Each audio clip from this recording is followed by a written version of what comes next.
For a long time, riders on a tight budget, those who wanted a sport bike, something to look good on, something they could improve their riding skills on, the bike to have was Yamaha's R15. It looks sporty, offers you proper sport bike dynamics, and was pretty usable on a day-to-day basis.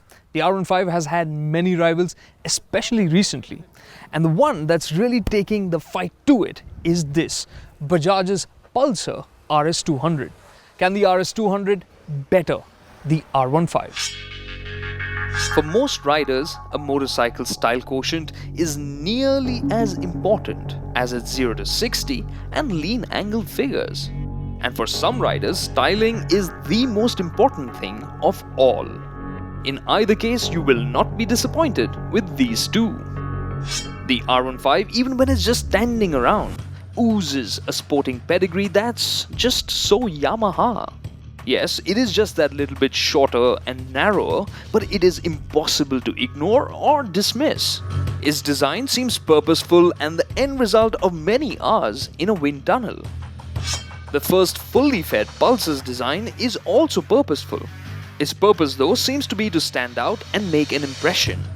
It is very dramatic and distinctive from every angle. Is that good or bad? Your call. But typical of Bajaj products and something we appreciate, the RS200 packs a few extras, like the twin projector beams that offer superb illumination in the dark. Then there are the backlit switches and the more modern and smarter looking instrument cluster. The R15 is beginning to feel a bit dated on this front, with no clock or shift light on offer on its instrument cluster. When it comes to the looks, take your pick. It's completely subjective and we know that's polarizing. A lot of people love it. But between the two motorcycles, what's not subjective is the build quality, and you can see that the R15 looks better finished. The Pulsar misses out on the last 2/10 in terms of the fit and finish. For instance, there's a panel that's vibrating when we are riding and you can hear it, which can be a bit annoying. The other aspect which is not subjective is performance. And that's an area where the R15 is going to have to work really hard. Just like the Pulsar, the Yamaha has a liquid-cooled 4-valve engine and a 6-speed gearbox. But the Yamaha has a massive 50cc disadvantage. Its 149.8cc engine makes 16.8 bhp of power and 1.5 kilograms of torque.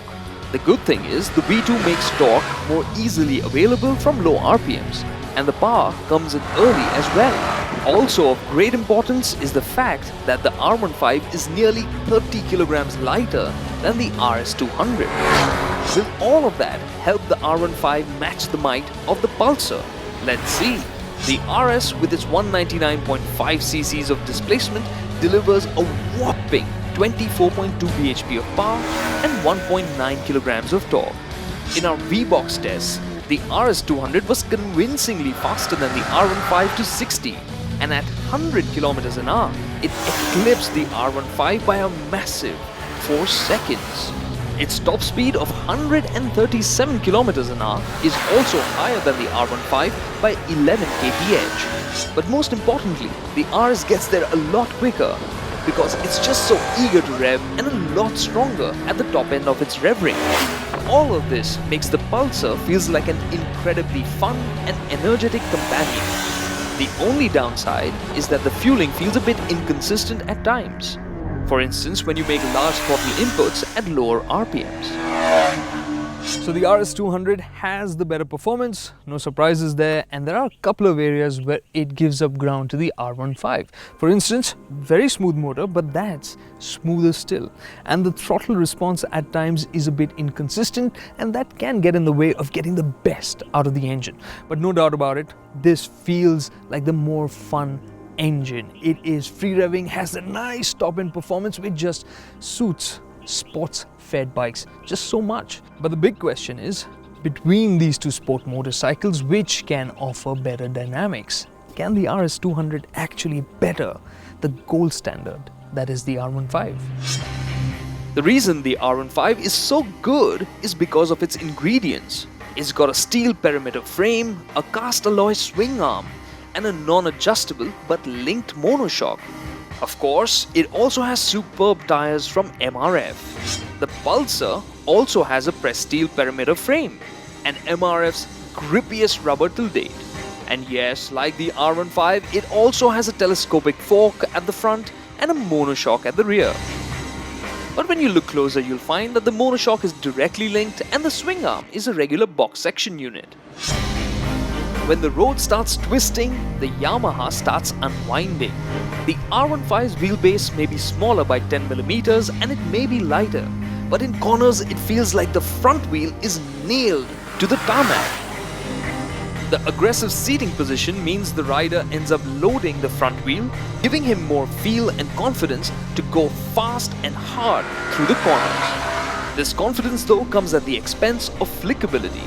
In this comparison, the R15 feels just a little bit heavier and slower when being tipped into corners. Another downside of its immense composure is that the R15 begs for more power, especially in this company. The RS, in contrast, is super quick, not just in terms of performance, but even in the way it goes into corners. You just need to nudge the handlebar and it flicks it with a yummy lightness and smoothness. You will be tempted to push hard right away, but it's best to spend some time to get to know how the RS behaves. When you go flat out through the corners, the RS can feel a bit nervous over bumps or during direction changes. It doesn't feel as composed and precise as the Yamaha, but as I spent more time in the saddle and pushed harder, I realized that the RS didn't bite back. You just have to trust the tires and the chassis, and the fun just keeps going on. Both these motorcycles offer disc brakes front and rear with strong stopping power. The RS though offers a larger 300mm disc brake at the front with ABS as an option. This also comes with steel braided hoses which gives you great feel at the lever. In fact, the bite is so strong that at low speeds, if you brake hard, you end up doing this. So the R15 is still the benchmark because it's the easier motorcycle to get the best out of really quickly. The RS200, definitely very enjoyable, but it takes some time to get to know it, get used to it, and once you trust it, you can ride it fast and have a lot of fun on it. Honestly, both these motorcycles do great justice to the sport tag that they carry, and let's not forget though that both of them also have to deal with everyday duties. So how do they fare over there? As you can see, the R15's rider seat is sharply angled. This tips the rider forward and loads up his arms. The Pulsar's is flat, giving an easier seating position. When it comes to the pillion seat, the RS's is actually usable and way more comfortable than the R15's.